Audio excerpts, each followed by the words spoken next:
জয় জগন্নাথ। আজ আমি এসেছি আমার বাপের বাড়ির পাড়ায় শ্রী চৈতন্য সেবাশ্রমের রথযাত্রা দেখতে। প্রতি বছরের মতো এবারও ভক্তি, আনন্দ আর উৎসবের আবহে চারিদিক মুখরিত। আজ সেই শুভ দিন, যেদিন জগন্নাথ দেব মাসির বাড়িতে আগমন করেন। পুরীর জগন্নাথ দেবের মতনই এখানে 3টি সুসজ্জিত রথে বিরাজ করছেন ভগবান জগন্নাথ, দেবী সুভদ্রা এবং ভগবান বলরাম।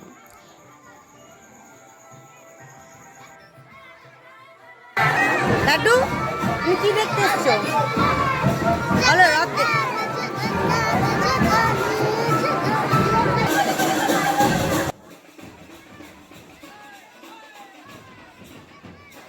রঙিন আলোকসজ্জায় পুরো এলাকা যেন এক অন্যরকম সৌন্দর্যে ভরে উঠেছে।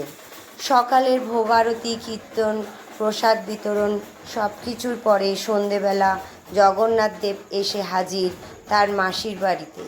মাসির বাড়ির উদ্দেশ্যে তখন রথের দড়ি টানা চলছে।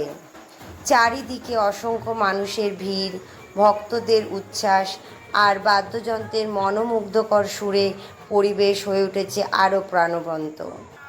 নাচ, গান, হই হুল্লোড়, মানুষ যেন আনন্দে জগন্নাথ দেবকে তার মাসির বাড়ির উদ্দেশ্যে নিয়ে আসছেন।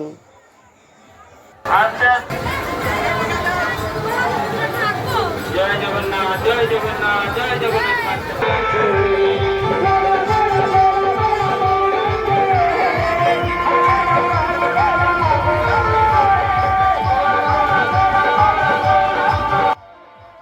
তালপুকুরপাড়া চৈতন্য সেবাশ্রমের রথযাত্রা আরও একটি নামে খ্যাত আপেল গোসাইয়ের রথ।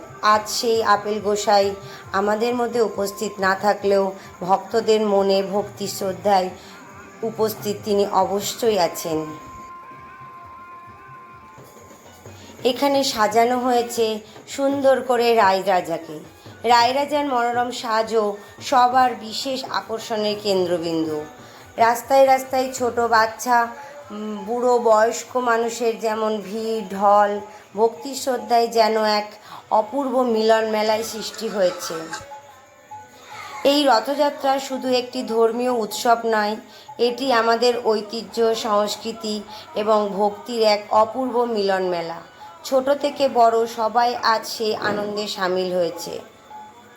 আপনারা ভিডিওটি শেষ পর্যন্ত দেখুন। যদি ভালো লাগে তাহলে অবশ্যই একটি লাইক করবেন, কমেন্টে লিখবেন জয় জগন্নাথ।